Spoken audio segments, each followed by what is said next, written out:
All right, Aftershocks Tremors, Matt and Chris, we're back with you guys for another episode where we feature some of the best underground hard rock and metal bands across the globe. And today we're going down to Central America. We got from San Jose, Costa Rica, Frankie from Thrash Titans Chemicide. What's up, Frankie? Thanks for joining us. How are you, man?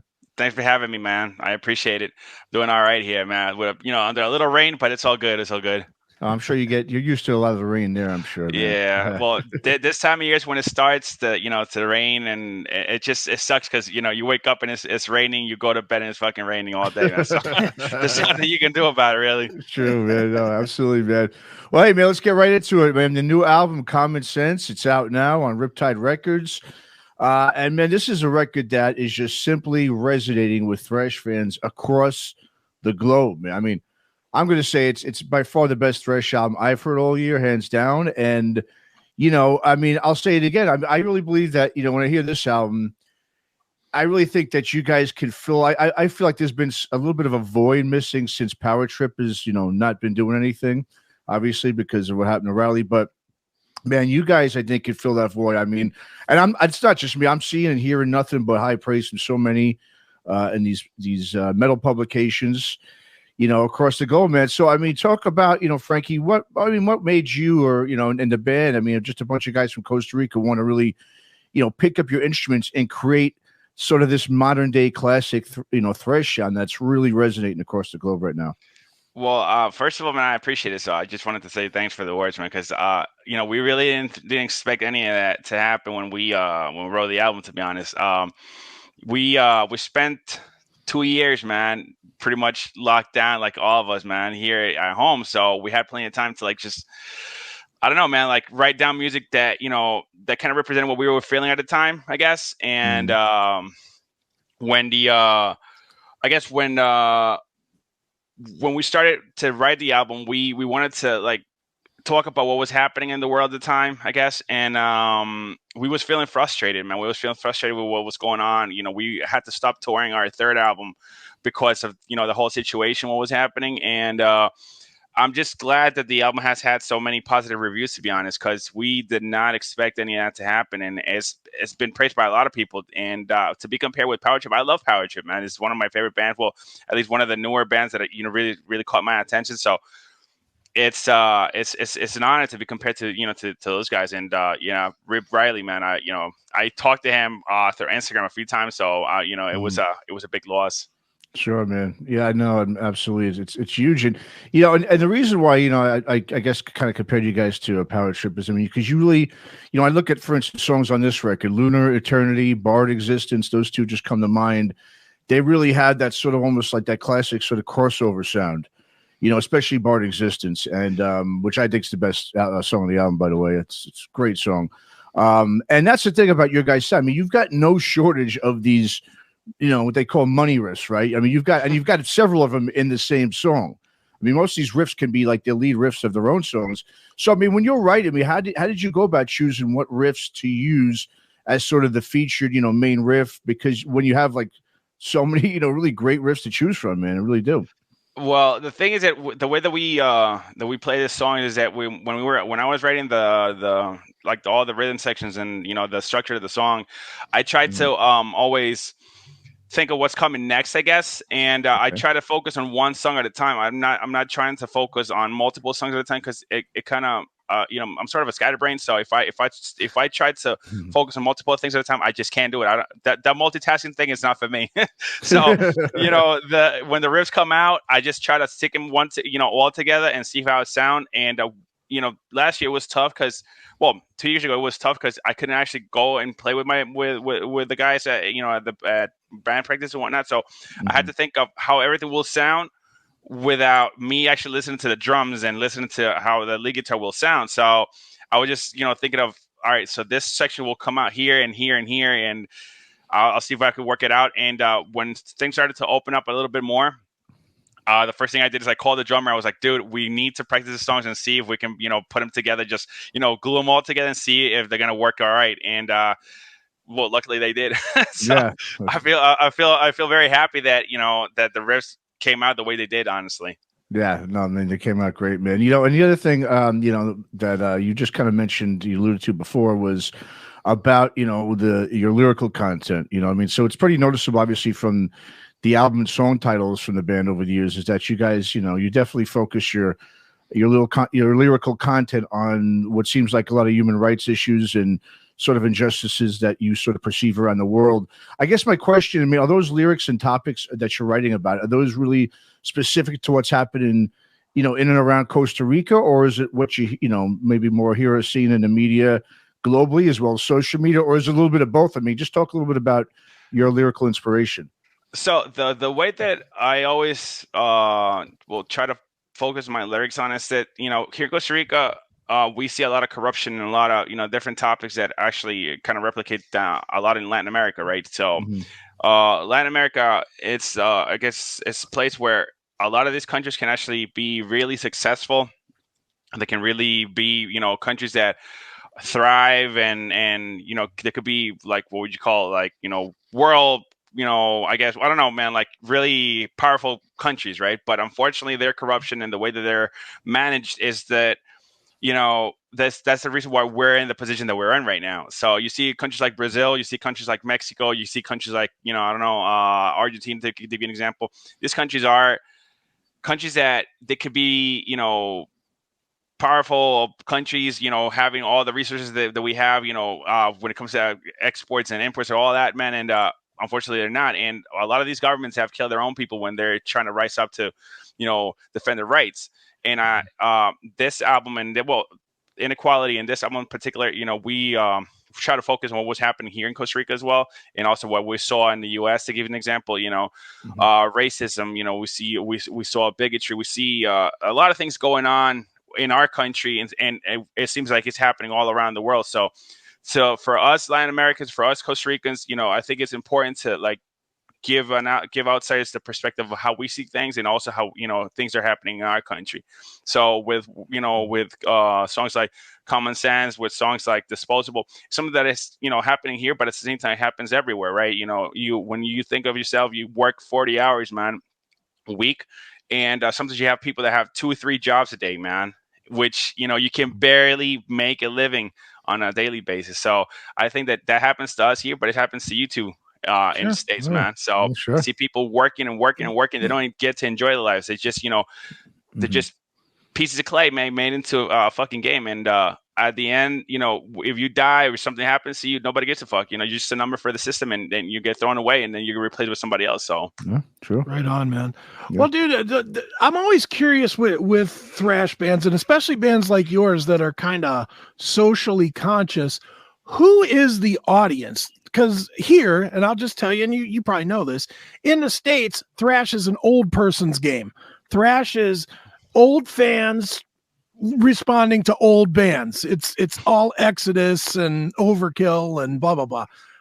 I don't imagine that's who you really want to reach as much as finding new, younger audiences. So for you, who is the audience? Is it the old heads, or is it just new school, or do you try to reach both, or what?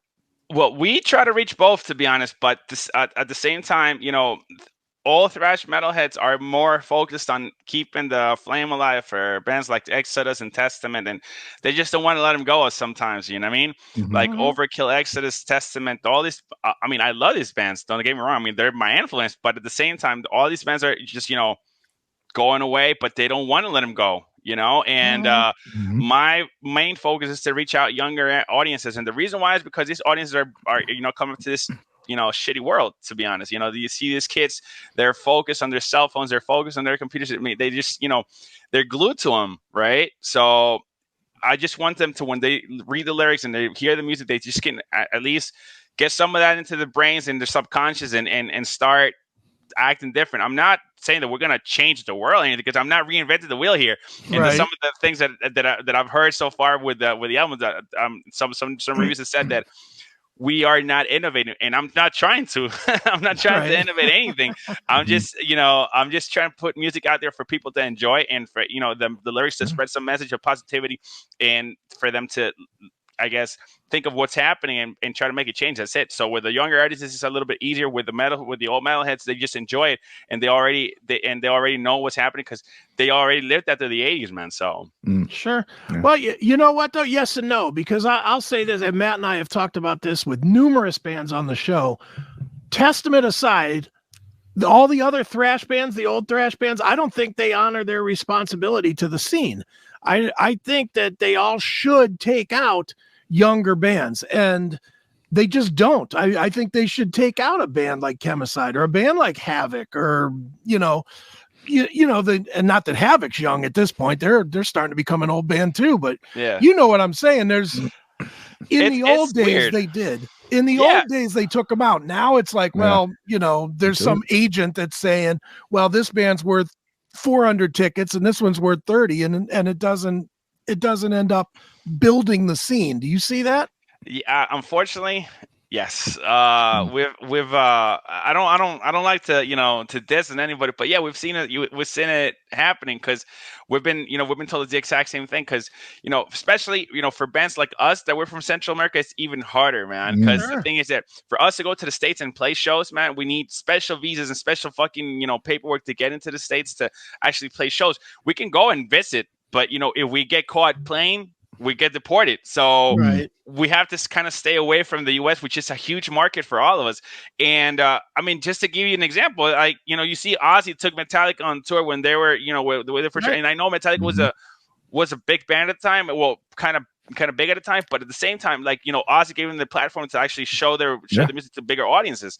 So I honestly don't understand why especially like Metallica or Megadeth, why can't they bring smaller bands like us? I'm not saying that they have to take us into consideration, but like there's other bands like they could actually make a decent appearance. Like there's a band that I love from I think they're from Jersey, Paralysis. It's like a crossover band that I like.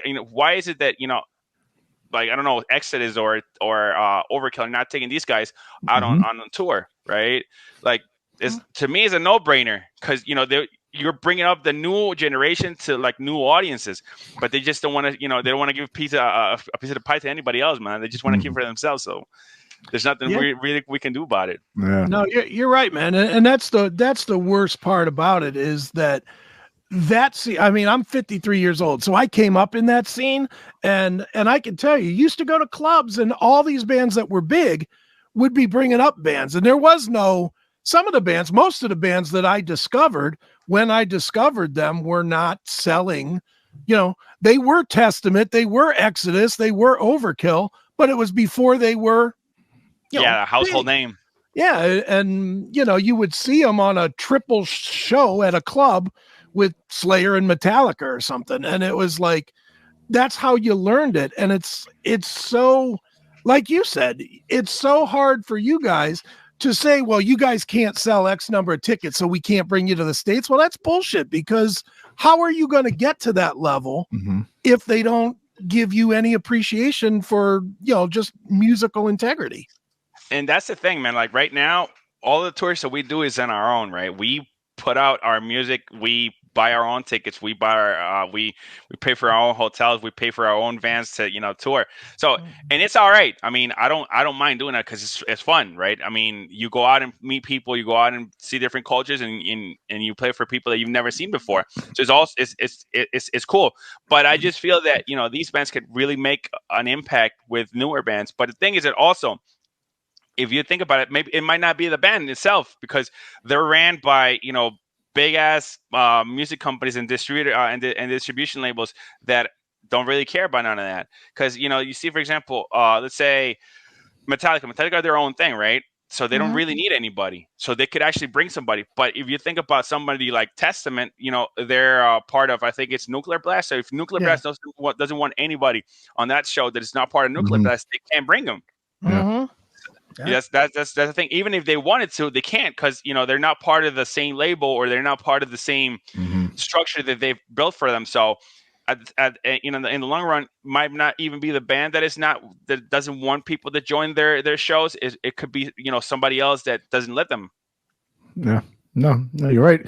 And speaking of newer thrash bands, Frankie, I mean, one thing me and Chris both talk about is that this, this classic thrash sound, although like you said, it was obviously created here in the States. These days, the bands to me that are doing it the best are from outside of the States. I mean, you guys obviously one of the examples. Another band is Cry6 from Spain, another great band. I like Cry6. Yeah, absolutely. And I mean, to me, to us, I mean, you guys are really the ones that are leading this sort of new wave of thrash metal. I know metal's always obviously been huge in Central and just Latin America in general. But I mean, talk a little bit, I guess, about the scene, the Costa Rican sort of Central American scene, because we don't usually typically see, I mean, many Central American bands, coming out and resonating with audiences across the globe. We definitely see it obviously in South America, but not too often in Central America. So talk a little bit about the scene down there. Well, actually, the scene in Costa Rica, Costa Rica has a ton of bands, man. For, in Central America specifically, I guess Costa Rica will be like the main point that people will actually come out and play, because the thing is that most of the bands from Honduras, Guatemala, Nicaragua, they actually want to come out here and play, because they say it's like sort of I guess the states of Central America, you know what I mean? So we have the biggest market, but at the same time we're the smallest country of all, right? So we have a ton of bands coming out. We had a few bands in the past few years that actually play Vacuum, play Bloodstock. We had this band Neuma, Side of Emptiness, Corpse Garden. There's a whole bunch of bands actually doing things good in the metal scene. So our metal scene has actually grown a lot.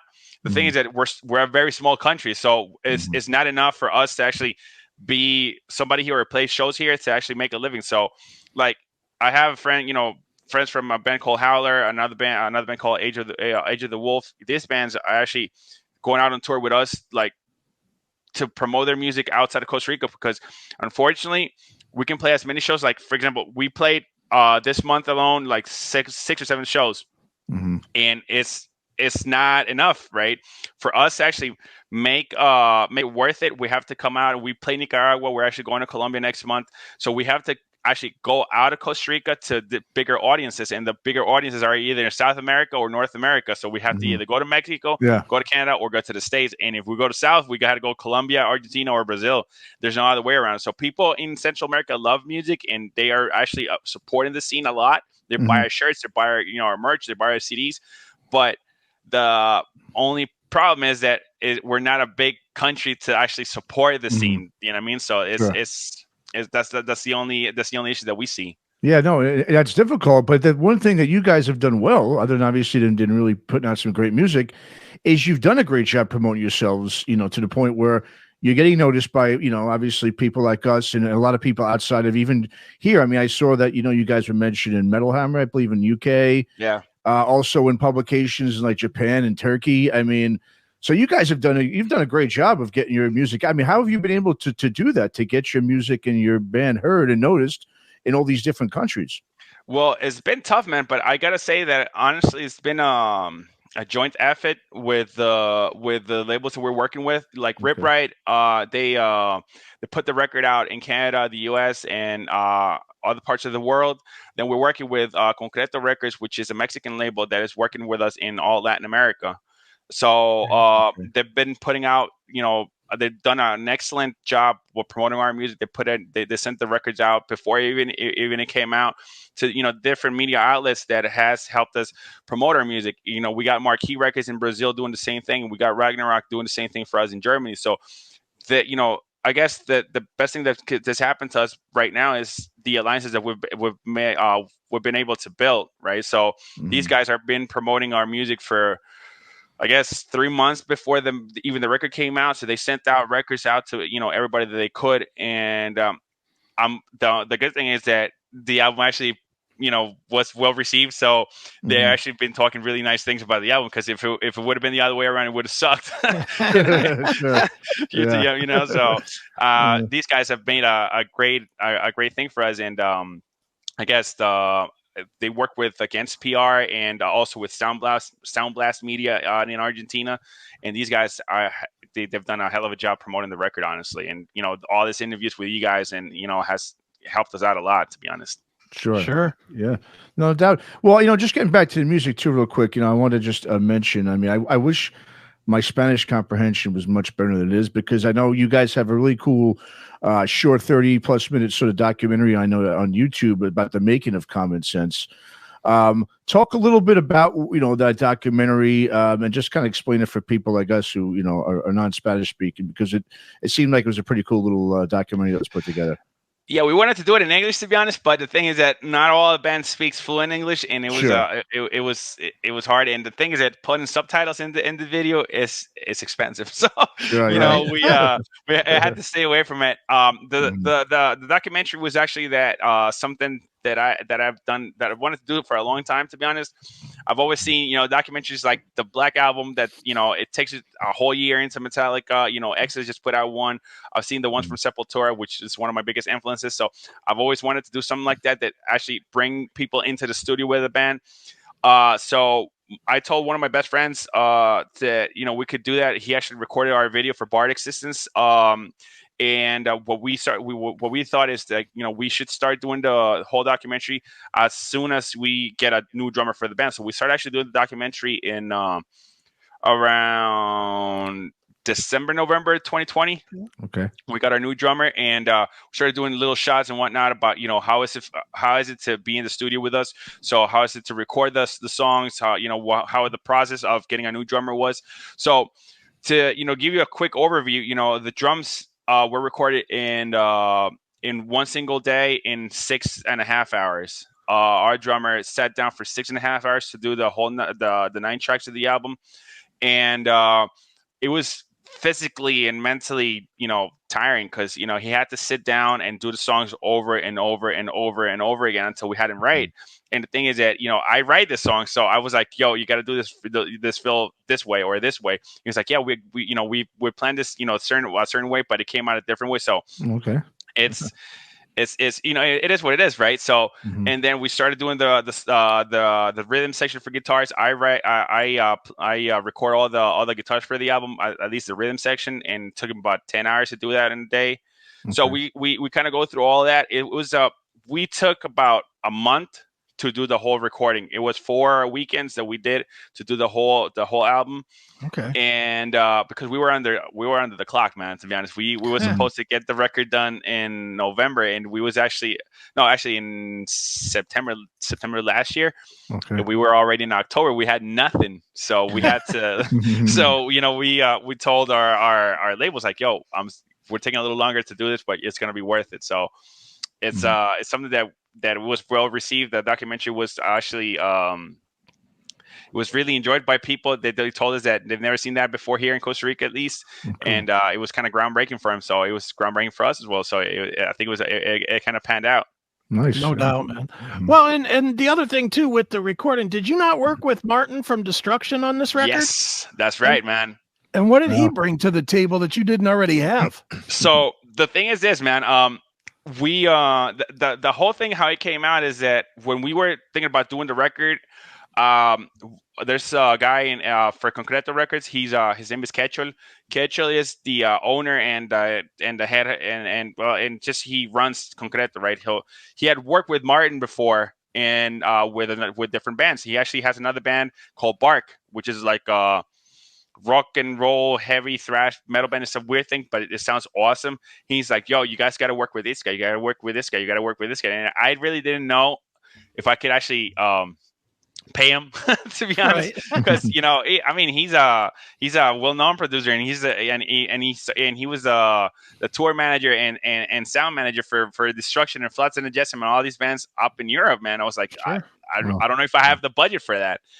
And all of a sudden, he sends me a text. He's like, yo, I've heard your music and I really love it. I would love to collaborate with you. Let's work something out. So we made a special arrangement. He actually brought a lot of things to the table. So I sent him the demos. I was like, yo, this is what we're going to do.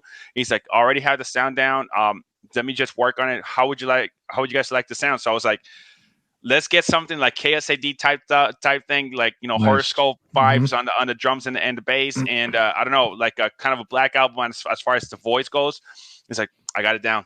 So I just we recorded the whole thing in about a month, and I sent it to him. I think it was November 30th last year, and in about a week or so, he's like, "Yo, I got the first mix, man. You guys want to listen to it?" I was like, "Yeah, hell yeah." He sent it. I listened to it. I was like, "This." Just a few tweaks that we got to do here and there, and second mix, that was it, man. It didn't take us more than 2 mixes to get the whole thing down. But the thing is that since he's been working with so many bands in the past few years, and now he's the lead guitarist for Destruction, and he's worked with Nervosa and all these bands, and Crypta and Entratil and whatnot. He already knows what we want to sound. So it was a pretty easy, a pretty easy collaboration for him and for us. And he brought that crunchy sound of the guitars. He was like, "Yo, I got the tone perfect for you." Like, what he asked us what kind of gear we had here at home. So he's like, "We have this gear and this gear." And he's like, "Okay, I will make something that you guys can replicate when you guys are playing live. So that way, when you guys play live, you always have the same sound." So that chunky guitar sound and that bass and, the way that the drums sound is all because of him, to be honest. Nice. No question. Well, he did a great job, man. There's no doubt about that. It sounds awesome. Thanks, man. Just one last thing, and it's really not music based, but it's just something that I love that you guys are doing. You guys is the album cover as well as your merch stuff is so old school, but cool. There's a million bands that try it and they're not good at it. They try to look old school and it just doesn't. You guys' shit just looks old school but cool, man. So who does that? Is that somebody in the band, or do you guys have an art guy, or how does that happen? So it depends. We've worked so the artwork for this album specifically, we worked it out with a friend of ours. He actually went to college with our lead guitarist. His name is Pablo Munoz. He actually did the cover for this album, which turned out to be it blew our minds, man, to be honest. We had the idea of doing this cover like this. Our lead guitarist actually went to graphic design school. Okay. So he did like sort of a sketch of what we wanted to look at, how we wanted to look. And Pablo just took it to a different level, man. He's a 3D artist that's worked with Microsoft and big ass companies, and he just took it to another level, to be honest. And as far as the t-shirts go and like flyers and all of that, we work with a Costa Rican artist called David Cuero, and also our lead guitarist does some of the shirts as well. David, he's made a ton of shirts. Actually, one of our best sellers has been the Tied Down t-shirt, which is the shirt that we worked in. It's a single that we put out 2 years ago. It's a cover of Negative Approaches, Tied Down, and he did an amazing job. We gave him the idea, so he's been working with us for all this year. And the latest T-shirt, if I'm not mistaken, was the Bard Existence T-shirt that we put out in 2 colors, yellow and black, and that was actually done by our lead guitarist. So we work with a compound of artists, and it's a collaborative situation. So we're really lucky to have really talented artists working with us, man. And David and Pablo, they've done amazing jobs for us, to be honest. Absolutely, man. Yeah. Well, dude, everything about this release is an amazing job. It's one of my favorites as well. Matt likes it as album of the year. I'm kind of with them, although I would put this maybe 1A with the new Insight record, which is another phenomenal fucking killer record. But people definitely need to check this out. It is Chemicide. The album is called Common Sense. And Frankie, where should we tell people to go to keep up with you and the band and eventually shows and all that stuff? Well, you guys can always go to the good thing of being Chemicide is there's no other band called Chemicide in the world. Right. So it's a very lucky situation for us. So if you go to Instagram and you put Chemicide, you're going to get us. If you go to Facebook, you put Chemicide, you're going to get us. If you want to get the record out, you can either go to Chemicide at .bandcamp.com, or you can go to Rip Wright's website. You can go to Concreto's website, and you can get the record out as well. And if you want to just, get us on tour, just Chemicide at Hotmail. So, it's the easiest thing of being named Chemicide, man. There's nobody else like us. Nice. I agree. Well, one more time, the name of the album is Common Sense. It is Chemicide. And Frankie, thanks so much for joining us here on Aftershocks. Yeah, man, I appreciate the time, man. Thank you so much. I really enjoyed this type of interviews, and it was a blast, to be honest, man. Thanks so much.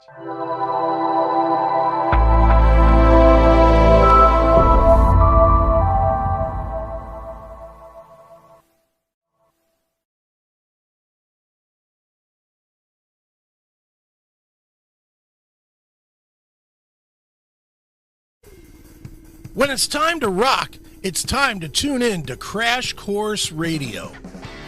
Featuring the very best of the heavier music, from Slayer to Clutch to Fear Factory, it's all in one place, Crash Course Radio.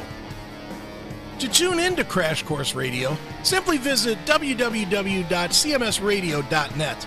You can also tune in on the CMS Network app by opening the app, clicking the musical notes at the top right corner, and selecting Crash Course Radio from our stations. All the best heavy music is there, so you should be too. Ditch the commercial radio and make Crash Course Radio your everyday station.